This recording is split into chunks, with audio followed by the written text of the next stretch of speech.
여러분들 인생을 살면서 지식과 지혜 중에 뭐가 더 중요할까요? 지식이 중요할까요? 지혜가 더 중요할까요? 우리 옆 사람에게 한번 물어볼까요? 뭐가 더 중요합니까? 네. 뭐라고 주로 대답했죠? 지혜라고. 그래서 당신이 공부를 안 하시는군요. 우리가 인생 살면서 지식과 지혜, 사실 오늘날은 우리가 정보화 사회라고 이야기합니다. 정보화 사회는 정보가 넘쳐나는 거죠. 사실은 지식은 넘쳐납니다. 그런데 때로는 너무 많이 하는 것이 우리 사는데 도움이 안 될 경우도 많습니다. 그리고 이렇게 지식이 넘쳐나다 보니까 정말 내 삶에 유익하고 내 삶에 정말 도움이 되는 것이 무엇인지 분별하는 지혜의 중요성이 훨씬 더 커지고 있습니다. 그럼 앞으로는 정말 중요한 것들은 지식이라기보다는 지혜일 수 있을 것입니다. 그렇다면 우리는 지혜를 어디서 배울 수 있을까요? 지혜를 우리는 어디서 배울 수 있을까요? 무엇보다도 우리가 지혜를 배울 수 있는 원천 중에 하나는 성경 말씀이 아닐까 싶습니다. 왜 일주일간 저희가 예배를 드리면서 일주일에 한 번씩 꼭 나와서 이렇게 예배를 드리면서 하나님의 말씀을 배웁니까? 정말 당장 내 삶에 아무런 도움이 안 되는, 오늘 내일 먹고 사는 일에 아무런 도움이 안 되는 것 같은 하나님의 말씀을 배우는 이유는 무엇입니까? 그걸 통해서 지혜를 배우는 겁니다. 무엇이 정말 옳은 것인지 깨닫고 그것을 선택할 수 있는 지혜를 배우기 위해서 우리가 성경 말씀을 봅니다. 성경 말씀 외에도 우리는 책을 통해서 지혜를 얻을 수가 있습니다. 다른 사람의 인생의 경험, 다른 사람들의 지식, 다른 사람들이 얻은 지혜를 통해서 우리는 간접적으로 지혜를 배우는 거죠. 뿐만 아니라 우리가 지혜를 얻을 수 있는 가장 중요한 원천 중 하나는 자연이 아닐까 싶습니다. 하나님께서 이 세상 모든 만물을 만드셨습니다. 그 만드실 때 그 자연 속에 원리라고 표현되어지는 하나님의 지혜를 숨겨 놓으셨습니다. 따라서 우리는 자연을 배우다 보면 지혜를 얻게 되는 경우들이 많습니다. 그래서 예수님께서도 비유를 드실 때 자연에 대한 비유, 자연의 원리에 대한 비유를 들어서 인생의 지혜를 가르쳐 주셨던 적이 많습니다. 오늘 우리가 함께 읽은 비유가 대표적인 예일 겁니다. 예수님께서는 포도밭에 심겨진 무화과 나무라는 하나의 자연 현상을 통해서 우리에게 지혜를 주길 원하셨습니다. 그렇다면 오늘 비유가 말하고자 하는 바는 무엇인지, 이것들을 통해서 우리가 얻을 수 있는 교훈은 무엇인지에 대해서 이 시간 저는 여러분과 함께 몇 가지를 나눠봤으면 좋겠습니다. 첫 번째로 오늘 본문에는 무화과 나무가 등장을 합니다. 무화과 나무가 등장을 합니다. 6절과 7절에 보면 이렇게 되어 있습니다. 이에 비유로 말씀하시되 한 사람이 포도원에 무화과 나무를 심은 것이 있더니 와서 그 열매를 구하였으나 얻지 못한지라. 포도원 지기에게 이르되 내가 3년을 와서 이 무화과 나무에서 열매를 구하되 얻지 못하니 찍어버리라. 어찌 땅만 버리게 하겠느냐 라고 되어 있어요. 포도원에, 포도밭에 무화과 나무가 심겨져 있습니다. 이상한 일이죠. 우리가 생각하기에 포도밭에는 뭐가 심겨져 있어야 돼요? 제가 지금 어려운 질문 드린 거죠. 포도밭에 뭐가 심겨져 있어야 돼요? 포도가 심겨져. 이거 당연한 거죠. 포도밭엔 포도가 심겨져 있는데 포도밭에 무엇이 심겨져 있어요? 무화과 나무가 심겨져 있다는 거예요. 왜 하필 포도밭에 무화과 나무를 심었을까? 왜 이런 비유를 들었을까? 사실 당시에 포도밭에 무화과 나무를 심는 경우들이 많았습니다. 왜냐하면 가끔 포도밭에 포도 농사를 지을 때 포도나무의 열매가 안 열릴 경우가 있어요. 그랬을 때 비상용으로 무화과 나무 열매를 수확하는 경우들이 있습니다. 특별히 무화과 나무는 열매가 굉장히 풍성한 나무예요. 우리나라 같은 경우에는 사계절이 있지만 보통 중동이나 열대지방은 우기와 건기로 나누어집니다. 그런데 무화과 나무는 건기가 시작되는 4월부터 11월 사이에는 항상 열매가 있어요. 6개월 동안은 늘 열매가 있어요. 그렇게 열매가 많이 맺혀지는 나무이기 때문에 무화과 나무를 중간중간에 심어 놓는 경우들이 있습니다. 특별히 무화과 나무는 그 당시 누가 제일 많이 먹었냐면 임산부들이 많이 먹었어요. 여러분, 우리 세상에서 가장 존중받아야 되고 가장 이렇게 아낌을 받아야 될 사람들이 누구예요? 임산부도 그 중에 한 명이죠. 그만큼 생명을 품고 있다는 것이 귀한 거죠. 임산부가 먹었다는 것은, 임산부에게 권했다는 것은 그만큼 영양가가 풍부했다는 거예요. 우리가 마치 출산을 하면 미역을 권하듯이 무화과는 미네랄이 굉장히 풍부하고 영양분이 많습니다. 그래서 임산부에게 권할 정도로 굉장히 열매가 좋고 많은 나무예요. 그런데 이 나무가, 무화과 나무는 심겨진 다음에 3년 동안 열매가 없어요. 그리고 3년 지나고 4년 차부터 열매가 열려야 돼요. 그런데 지금 문제는 뭐냐면 포도밭에 무화과 나무를 심었는데 3년이 지나도록 뭐가 없는 거예요? 열매가 없는 거예요. 게다가 이 무화과 나무는 포도밭에 심겨졌습니다. 이 무화과 나무는 포도밭에 심겨졌는데, 무화과 나무는 굉장히 열매가 풍성한 나무이기도 한데요, 손이 많이 가요. 그래서 야생 무화과 나무는 무화과 열매가 적게 열릴 뿐만 아니라 많이 맺혀지지 않습니다. 그래서 손이 굉장히 많이 가요. 그래서 요즘은 이스라엘 땅 같은 경우는 인건비가 비싸지면서 무화과 나무를 재배하지 않습니다. 외국에서 싼 곳에서 무화과 나무를 수입을 해서 써요. 그만큼 손이 많이 나간 나무예요. 그런데 이 무화과 나무가 어디에 심겨졌다고요? 포도밭에 심겨졌어요. 야생 무화과 나무와 달리 좋은 밭에 심겨졌고 농부의 보살핌을 받았던 거예요. 3년이 지났고 좋은 밭에 심겨졌고 농부가 돌봤기 때문에 당연히 뭐가 열려야 돼요? 열매가 열려야 돼요. 그런데 열매가 열리지 않은 거예요. 그럼 왜 예수님은 이 비유를 들었을까요? 이 비유를 들은 사람들은 어땠을까요? 당시 사람들은 그랬을 거예요. 아니, 무화과 나무를 3년이나 포도밭에 심겨졌는데 열매가 없다고요? 아이, 그런 쓸모없는 나무가 있나, 그거 찍어버려야죠, 이렇게 이야기했을 거예요. 그렇다면 이 비유, 무화과 나무 비유를 통해서 주고자 했던 메시지는 뭐냐는 거예요. 예전에 제가 한번 소개시켜 드린 적이 있었던 것 같긴 합니다. 이 새가 비서새라는 새예요. 이 새가 비서새라는 새인데 머리에 이렇게 나와 있죠. 마치 펜을 꽂고 있다고 그래서 비서 같다 해서 비서새라는 별칭이 있습니다. 그런데 이 새의 학명은 뭐냐면 뱀수리잡이에요. 뱀수리잡이 학명은. 이 새는 보통 날개 펴면 1m 정도 됩니다. 그래서 하늘을 나르다가 뱀이나 두더지를 보면 쏜살같이 내려와서 잘 잡아요, 뱀을.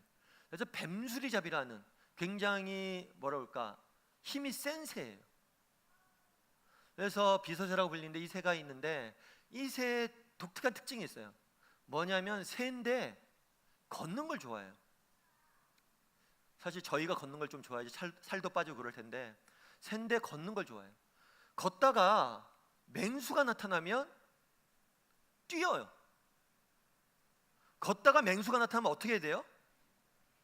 날아야죠. 원숭이도 어디에 올라가? 다람쥐도 어디에 올라가요? 나무에 올라가잖아요. 날 수 있는 새인데 맹수가 나타나면 뛰어요. 그러다 결국 어떻게 돼요? 맹수에게 잡혀 먹히는 거예요. 너무 비극적이죠. 날 수 있는데 날지 않아서 잡혀 먹이는 거예요. 그런데 이런 비극적인 일이 오늘을 사는 우리의 모습일 수도 있다는 거예요. 포도밭에 심겨진 무화과 나무, 얼마나 좋은 환경입니까? 얼마나 좋은 여건입니까? 그런데도 열매 맺지 못하는 거예요. 그게 바로 우리의 모습일 수 있다는 거예요. 당시 유대인들은 예수님을 만났습니다. 여러분, 예수님을 만나는 게 얼마나 큰 축복이에요. 우린 예수님을 믿지만 한 번도 눈으로 예수님을 만나지 못합니다.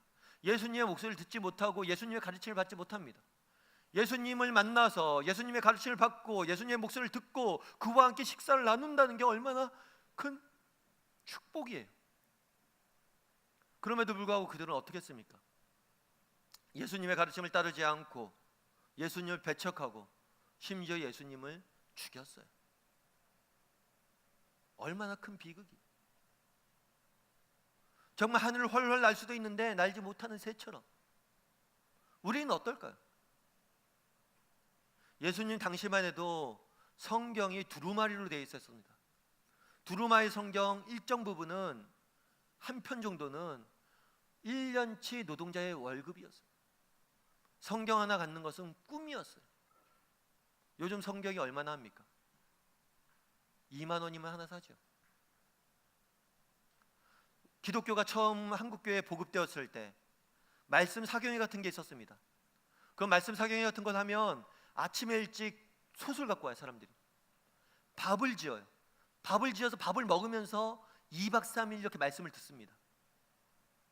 왜 그들은 생업을 포기하고 말씀을 들을까요? 글을 몰라요. 예수님 믿는데 집에서 성경을 보려고 해도 글을 몰라요. 오직 하나 할 수 있는 건 교회 가서 들을 수밖에 없어요. 새벽 예배를 왜 나옵니까? 집에서 성경을 글을 몰라요. 아침에 가서 새벽에 가서 목사님한테 글 읽어주는 거 하나 듣고 그거 붙잡고 하루 종일 사는 거예요. 그러려고 오리 심리를 걸어오는 거예요. 새벽에. 우리는 어떻습니까? 우리 중에 글을 모르는 사람이 있습니까? 우리 중에 성경이 없는 사람이 있습니까? 가까운 북한을 보십시오. 정말 예수님에게 기도하고 싶어도, 예수님 앞에 나가서 말씀 보고 싶어도 볼 수가 없어요. 쪽복음을 들고 다녀야 돼요. 한 장씩 된 복음을. 그런 거에 비하면 우리는 얼마나 좋은 환경 속에서 있습니까? 우리가 정말 마음만 먹는다면 언제든지 성경 볼 수 있고, 마음만 먹는다면 언제든지 기도할 수 있고, 마음만 먹는다면 언제든지 하나님과 가까이 나아갈 수 있는데 우리는 그에 합당한 열매를 맺고 있습니까? 포도밭에 심겨진 무화과 나무가 3년이 지나도 열매가 없다니 그거 찍어버려야죠. 혹시 포도밭에 심겨진 무화과 나무의 모습이 우리의 모습이 아닙니까? 너무나 좋은 환경과 여건 속에 있지만 열매 맺지 못하고 살아가는 게 우리의 모습이 아닙니까? 그럼 무엇이 문제일까요? 우리의 마음이 문제가 아닐지 모릅니다. 잠언 27장 18절에 이렇게 되어 있습니다. 무화과 나무를 지키는 자는 그 과실을 먹고 자기 주인을 시종하는 자는 영화를 얻느니라. 무화과 나무를 지키는 자는 그 열매를 맺을 거라고 이야기합니다. 무화과 나무를 지키고 무화과 나무의 열매를 먹기를 사모하는 자들은 반드시 열매를 맺게 될 것이라고 이야기하는 거예요. 정말 우리가 열심히 있다면, 정말 내가 정말 하나님 말씀을 그래도 성경도 읽을 줄 알고 글도 아는데 내가 하루에 한 5분이라도 말씀 봐야지. 내가 정말 하나님 앞에 기도할 줄도 아는데 언제든지 기도할 수도 있는데 그래도 한 5분 정도 하나님께 기도하는 시간이라도 가져야지.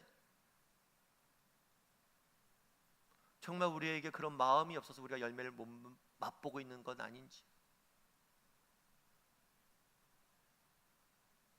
그런 마음만 있다면 우리는 반드시 열매를 맛보게 될 겁니다. 바라기는 우리 다음의 식구들의 마음속에 정말 사모하는 마음들이 있었으면 좋겠습니다. 하나님을 사모하고 열매를 사모하고 정말 내가 정말 좋은 조건에 있는데 더 하나님을 사랑하고 이웃을 사랑하고 정말 열매 맺는 삶을 살아야지 라는 간절한 소망이, 열심들이 있었으면 좋겠습니다. 그랬을 때 하나님께서 우리의 삶들을 통해서 반드시 그에 합당한 열매를 맛보게 하시리라 믿습니다. 그런 믿음을 갖고 살아가는 우리 다음의 식구들이 되기를 소원합니다. 두 번째로 오늘 본문에서 바라보길 원하는 것은 포도원 주인이에요. 8절에 보면 이렇게 되어 있습니다. 대답하여 이르되 주인이여 금년에도 그대로 두소서 내가 두릅하고 거름을 줄이니. 목사님, 정말 우리가 마음에 열심만 있다면 열매를 맺을 수 있습니까? 예, 열매를 맺을 수 있습니다. 왜냐하면 우리에게는 포도원 지기가 있기 때문입니다. 오늘 본문에는 열매 없는 무화과 나무에 대한 이야기가 나옵니다. 그래서 주인이 이야기해요. 찍어버리자. 그래야 마땅한 거거든요. 왜 땅을 놀리냐? 이 좋은 땅에 저 나무를 심었는데 열매가 하나도 없는데 딴 나무를 심으면 더 열매가 맺혀질 텐데 저 나무는 버리자 이야기를 합니다. 그러자 포도원 지기가 이렇게 이야기를 해요. 주인이여 금년에도 그대로 두소서 내가 두릅하고 거름을 줄 것이니이다. 주인이여 금년에도 그대로 두소서. 왜 예수님께서는 이 포도원 지기의 이야기를 하고 계실까요?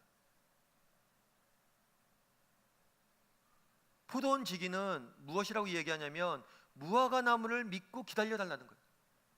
지금 당장 열매를 맺지 않지만 이 무화과 나무가 반드시 열매 맺을 것이니까 기다려달라고 포도원지기가 이야기하는 겁니다. 여러분, 신앙이란 무엇일까요? 여러분, 신앙이란 믿음이란 무엇일까요?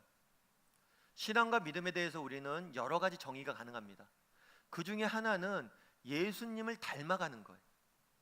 예수님처럼 행동하고 예수님처럼 살고 예수님을 닮아가는 거예요. 그런데 그러기 위해서 예수님이 이 땅에 오셔서 많은 삶의 모범을 보이셨습니다. 그런데 예수님이 보이신 신앙의 모범 중에서 가장 중요한 한 가지가 있어요. 그것은 뭐냐면 믿음이에요. 그 믿음은 어떤 믿음이냐면 자신을 따르는 제자들에 대한 믿음이에요. 달리 이야기하면 우리를 향하신 믿음이에요. 예수님은 자신을 따르는 사람들에게, 제자들에게 최고의 믿음을 보여주셨어요. 그들이 정말 놀라운 일들을 이루실 것이라는 굳건한 믿음을 갖고 그들에게 한결같이 대했습니다. 마가복음 16장, 마태복음 나왔는데 마가복음입니다. 마가복음 16장 14절부터 15절 보면 이렇게 되어 있어요.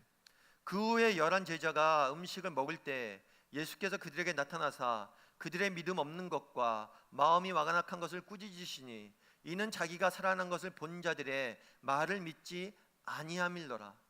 또 이르시되 너희는 온 천하에 다니며 만민에게 복음을 전하라. 예수님은 제자들에게 뭐라고 얘기했냐면 온 천하를 다니며 만민에게 복음을 전하라고 이야기했어요. 달리 이야기하면 어느 날 우리에게 나타나 그런 거예요. 우리 다음에 성도 여러분, 여러분에게 온 세계를 맡깁니다. 지금부터 내일부터 미국을 가시고 캐나다를 가시고 유럽을 가셔서 아프리카를 가셔서 복음으로 물들이십시오. 누가 나타나 여러분에게 그런 얘기를 한다면 뭐라고 하겠어요? 저분이 미쳤나? 사실 12 제자들에게 온 천하를 다니면서 복음을 전해라, 이거 보통 이야기가 아닙니다. 그만큼 그런 말씀을 하신 이유는 뭐예요? 그거를 믿는 거예요. 이 제자들이 할 수 있다고 믿는 거예요. 그런데 이 말씀을 언제 하셨어요? 제자들이 멋있게 잘 사역할 때 이 말씀 하신 게 아니에요. 바로 전절에 뭐라고 됐냐면 제자들의 믿음 없음과 그 마음의 완악함을 책망하셨어요. 야, 이 믿음도 없는 사람들아, 야, 이 완악한 사람들아. 예수님이 다중인격인가요? 한 번은 책망했다가 한 번은 말도 안 되는 이야기를 하시는 거예요. 왜 이렇게 이야기하시냐는 거예요. 비록 지금 너희가 부족하고 너희가 없지만 난 너희를 믿는다는 거예요. 난 너희를 믿는다는 거예요. 너희의 삶을 통해서 반드시 놀라운 열매가 나타날 것이야. 난 믿는다는 거예요.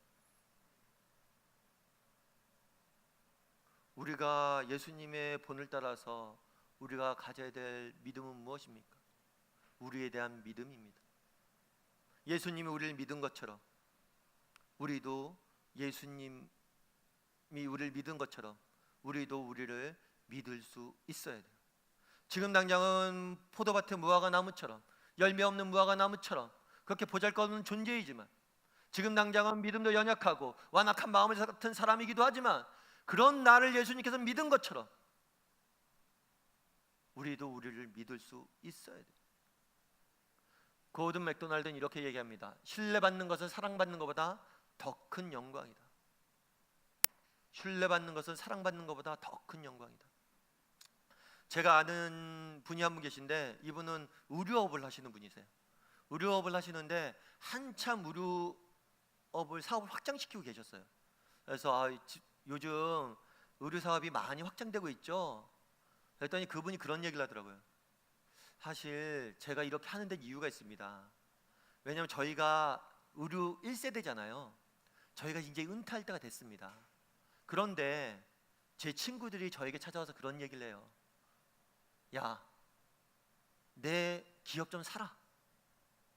내가 아들이 한 명 있는데 걔한테 아무래도 기업을 맡기면 안 될 것 같아.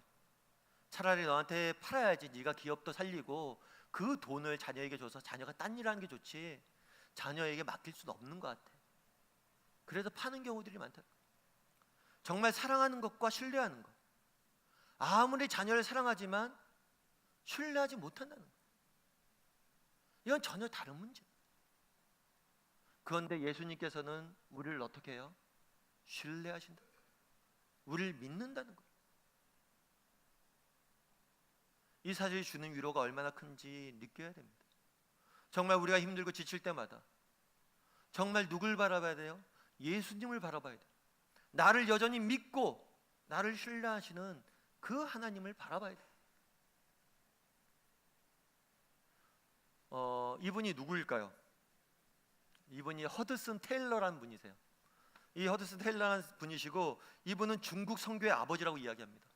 중국 선교의 세 장을 열었던 사람이에요. 옆에 있는 한자는 이 허드슨 테일러가 직접 쓴 거예요. 한문을 배워서 해석하면 이런 거예요. 내가 만약 1000파운드의 금화가 있다면 모두 다 중국을 위해서 쓸 것이다. 내게 만약 1000개의 목숨이 있다면 중국을 위해서 그중 하나라도 남겨둘 수 없다. 중국 선교를 위해서 목숨을 1000개의 목숨도 내어줘도 아깝지 않다고 이야기하는 분이죠. 대단한 분이죠, 사실. 그런데 이분도 늘 사역이 평온했던 것은 아니에요. 사역이 쓰러져 넘어질 뻔했던 적이 있어요. 초창기 때 중국 선교를 나갔을 때 이분이 굉장히 열심히 전투적으로 사역을 했기 때문에 파송한 단체와 마찰이 있었습니다. 파송한 단체에서 메일이 왔어요. 당신을 더 이상 저희가 파송해 줄 수 없습니다. 탈퇴하라는 명령이 온 거예요. 그때 또 편지가 한 통이 왔습니다. 그거는 본국에 있는 사귀는 자매한테서 왔어요. 더 이상 우리가 함께 인생을 계획할 수 없습니다. 헤어집시다. 두 통의 편지를 받고 이 사람은 거의 죽기 직전까지 갔어요. 그때 친구가 한 명 있어요. 윌리엄 번스란. 이 친구가 이 사람을 위해서 7개월 동안 시간을 내서 이 테일러와 함께 중국 여행을 다닙니다.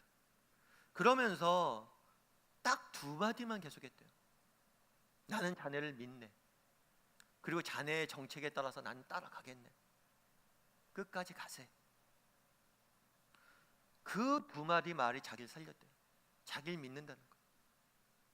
정말 선교 단체에서도 본국에서 자기를 안 믿어주고 사랑하는 여인도 자기를 안 믿어줬지만 자기를 믿는 한 사람, 그 사람 때문에 이겼다는 거예요. 그런데 오늘 본문은 누가 우리를 믿는다고 이야기합니까? 예수님께서 우리를 믿는데, 지금 당장 열매가 없지만, 지금 당장 보잘것없어 보이지만 내가 너를 믿는다. 우리도 힘들고 지칠 때마다 우리를 믿는 예수님을 바라봐야 됩니다. 그리고 예수님이 우리를 믿었던 것처럼 우리도 우리를 믿어야 돼. 우리 안에 하나님께 심겨놓은 가능성들을 믿어야 돼.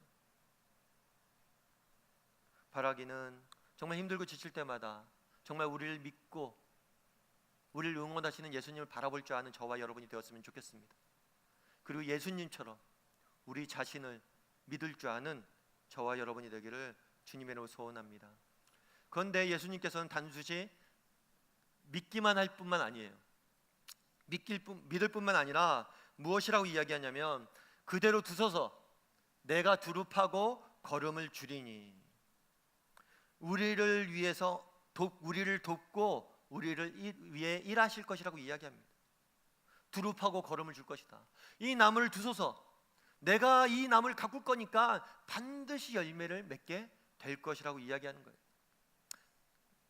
이사야서 27장 3절은 이렇게 되어 있습니다. 우리 같이 한번 읽어볼까요? 같이 읽겠습니다. 시작. 나 여호와는 포도원 지기가 되며 때때로 물을 주며 밤낮으로 간수하여 아무든지 이를 해치지 못하게 하리로다. 하나님께서 무엇이 된다고 이야기합니까? 포도원 지기가 되겠다고 이야기해요. 나무가 열매 맺기 위해서 필요한 일들이 있습니다. 그것은 우리의 가능성을 믿어야 돼요. 또한 동시에 무엇을 의지해야 됩니까? 농부를 의지해야 돼요. 어떤 농부를 만나냐에 따라서 그 나무의 과실이 달라집니다. 그런데 하나님은 최고의 농부세요. 그 하나님께서 때때로 우리에게 물을 줄 것이고 밤낮 없이 우리를 지킬 것이고 우리를 보호해 주실 것이에요. 그래서 우리는 반드시 열매 맺게 될 거예요. 우리가 이 땅을 살면서 늘 기억할 게 있어요. 하나님께서 우리의 농부 되신다는 거예요. 우리를 위해서 일하시고 계시고 때때로 지키시고 일하시고 보호하고 계시다는 거예요. 그래서 반드시 우리는 열매 맺게 될 것이라는 사실이에요. 사실 우리는 농부의 심정을 모릅니다. 저도 예전에 결혼하기 전에는, 자녀를 갖기 전에는 부모가 어떤 마음인지 몰랐어요. 근데 자녀를 낳은 다음에 부모의 심정을 이해가 돼요. 농부도 마찬가지죠. 사실 무엇인가를 심는다는 것, 그것이 어떤 의미인지 모릅니다. 근데 가끔 이제 자녀들과 함께 콩이나 이런 거 심을 때가 있어요. 심고 나면 물을 주고 정말 억지로 했음에도 불구하고 나가서 보게 돼요. 잘 자라고 있나. 농부 되신 하나님, 우리를 심으신 하나님, 포도원지기 되신 하나님, 그 하나님을 바라볼 수 있어야 돼요. 정말 우리가 온전히 그분을 바라보고 그 지분을 의지할 수 있다면 우리는 반드시 열매 맺게 될 거예요. 우리의 농부 되신 예수님은 최고의 농부시기 때문이에요. 그분은 실패하지 않는 분이시기 때문이에요. 소울 서퍼라는 영화를 보신 적이 있을 거예요, 아마. 이 소울 서퍼라는 영화는 베서니 해밀턴이라는 사람의 실제 삶을 영화한 거예요. 그분은 바로 오른쪽에 있는, 왼쪽에 있는 저분이에요. 키 크신 분, 한쪽 팔이 없는 서퍼인데 한쪽 팔이 없어요. 서퍼의 생명은 물 위에서 균형을 잡는 겁니다. 그런데 한쪽 팔이 없는 거는 사실 물 위에서 균형 잡기가 불가능해요. 그럼에도 불구하고 그 불가능을 이겨내고 서퍼로 계속해서 할 수 있는, 그래서 인간 승리의 표본으로서 저 사람이 유명해지기 시작했어요. 그런데 저 사람이 서퍼가 된, 한쪽 팔을 잃게 된 계기가 있었어요. 원래 이분은 하와이 태생이에요. 어려서부터 서퍼가 되는 게 꿈이었어요. 고등학교 때도 주대에 나가서 굉장히 좋은 성적을 얻었습니다. 근데 어느 날 서핑을 하러 나갔다가 상어를 만납니다. 그래서 상어가 팔 하나를 가져가요. 그때부터 인생의 큰 시리에 빠집니다. 꿈이 좌절된 거죠. 평생을 한쪽 팔로 살아야 돼요. 그렇게 좋아하던 서퍼도 이제 못합니다. 아니, 바다를 나갈 수가 없어요. 그리고 또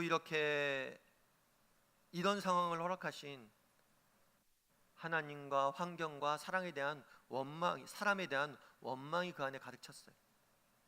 그러다가 우연히 태국에 있는 쓰나미 피해를 입은 태국 지역에 단기 선교 여행을 가게 되었어요. 거기서 어린 꼬마를 만납니다. 이 꼬마는 쓰나미로 부모님을 잃었어요. 그 꼬마에게 바다는 공포의 대상이에요. 두려움에 밤낮 없이 떨어요. 그 아이를 보면서 이 친구가 어떻게 하면 도와줄 수 있을까 고민을 했어요. 그래서 바다는 두려움의 대상이 아니란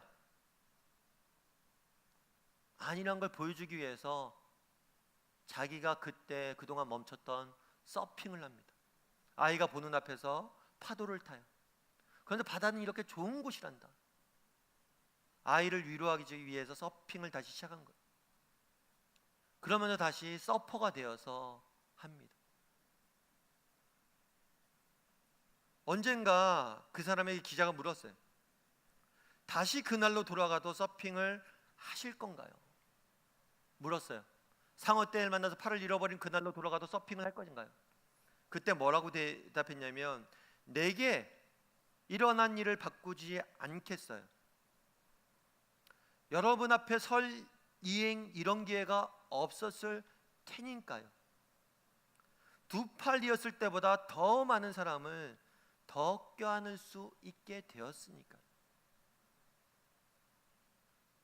두 팔이었을 때보다 더 많은 사람을 껴안을 수 있게 되었다. 비록 내가 한 팔을 잃었지만 한 팔을 잃었기 때문에 그 태국의 어린 소녀를 위로할 수 있었고 많은 사람들을 위로하고 그들을 껴안을 수 있었다고 고백하는 것. 우리 하나님은 실패하지 않으세요. 때론 우리 인생에 역경이 들어올 때가 있습니다. 때론 우리 인생에 좌절이 들어올 때가 있습니다. 때론 우리 인생에 아픔이 들어올 때가 있습니다. 하지만 우리 하나님은 실패하지 않으세요. 왜냐하면 우리 하나님은 최고의 농부이시기 때문이에요. 우리의 실패마저도, 우리의 아픔마저도 또 새로운 일들을 하시게 쓰신다는 거예요. 내가 두루 파고 물을 줄 것이다. 때때로 물을 주며 밤낮으로 간수할 것이다. 내가 너희를 위해서 일할 것이다. 너희는 반드시 그리고 열매 맺게 될 것이다. 왜 그날의 포도 농부에 대한 비유를 드십니까? 나를 바라보라는 거예요. 여전히 널 믿는 나를, 그리고 너희를 위해서 일하는 나를 보라는 거예요. 그럼 반드시 열매 맺게 될 것이라는 거예요.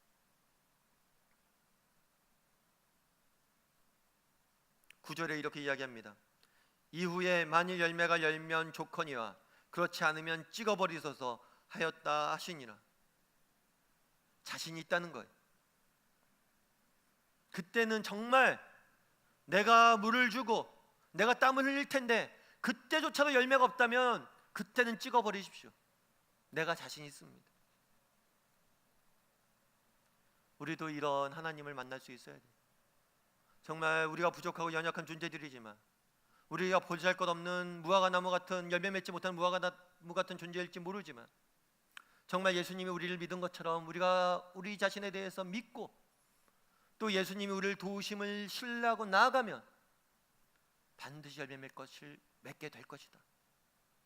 이런 믿음을 갖고 살아갈 줄 알았으면 좋겠습니다.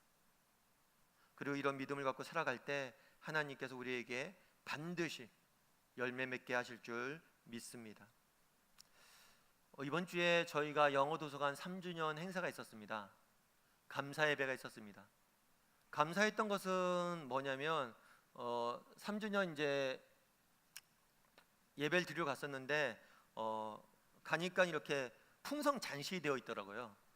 풍선 장식을 누가 했나 보니까 이 지역에 사는 지역 주민들이 3주년 됐다고 하니까 축하한다고 하면서 자발적으로 부탁도 안 드렸는데 풍선 장식을 해뒀더라고요.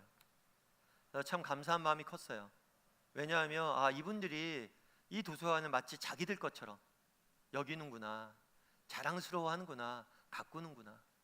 실제로 그런 이야기도 듣습니다.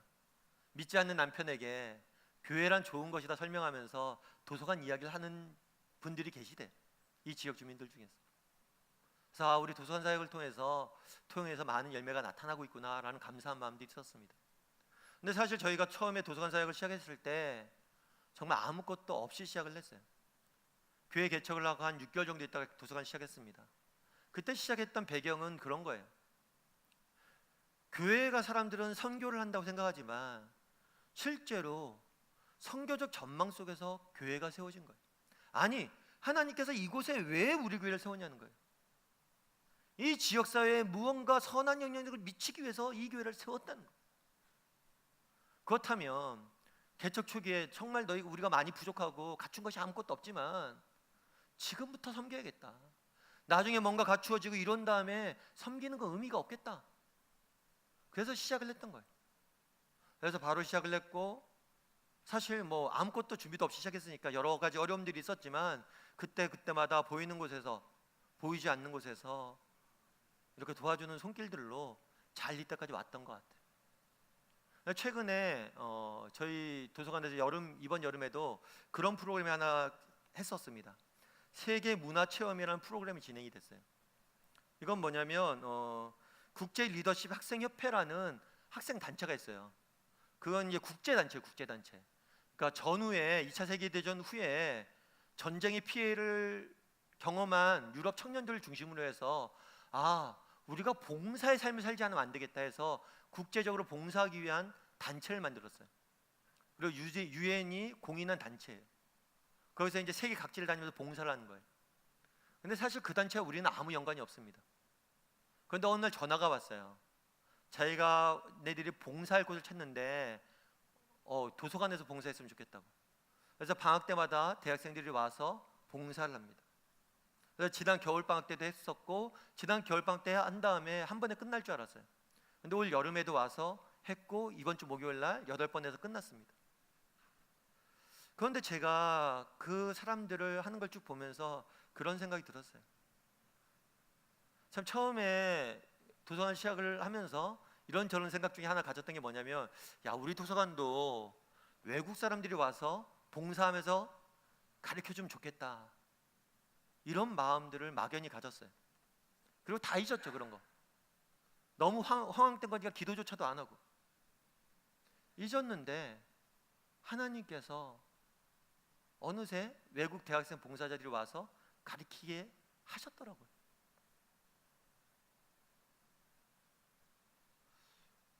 도서관 사역을 통해서 우리가 배운 것이 있다면 그것은 하나님의 풍요로움입니다. 우리 농부 되신 하나님께서 얼마나 우리의 삶에 놀라운 열매를 가져다 주신지를 보게 돼요. 농부의 비유를 드십니다. 이 비유가 남의 나라 이야기가 아니에요. 이 비유가 성경시대 이야기가 아닙니다. 오늘 우리 삶 가운데 일어나는 일들이, 하나님이 여러분의 삶 가운데 일하시길 원하시는 일들이에요. 내가 두루 파고 물을 줄 것이고 때때로 지킬 것이고 밤낮으로 간수할 것이다. 내가 너희를 통해서 열매 맺길 원한다. 오늘 우리 가운데 하고자 하시는 일이, 그리고 하실 겁니다. 바라기는 우리 다음의 식구들이 그 농부 되신 하나님을 만났으면 좋겠습니다. 아니, 그 농부 되신 하나님을 바라봤으면 좋겠어요. 그럼 반드시 우리를 통해서도 열매 맺게 될 것입니다. 그런 믿음을 가지고 하루하루 살아갈 줄 아는 저와 여러분이 되기를 주님의 이름으로 소원합니다. 이 시간 우리 함께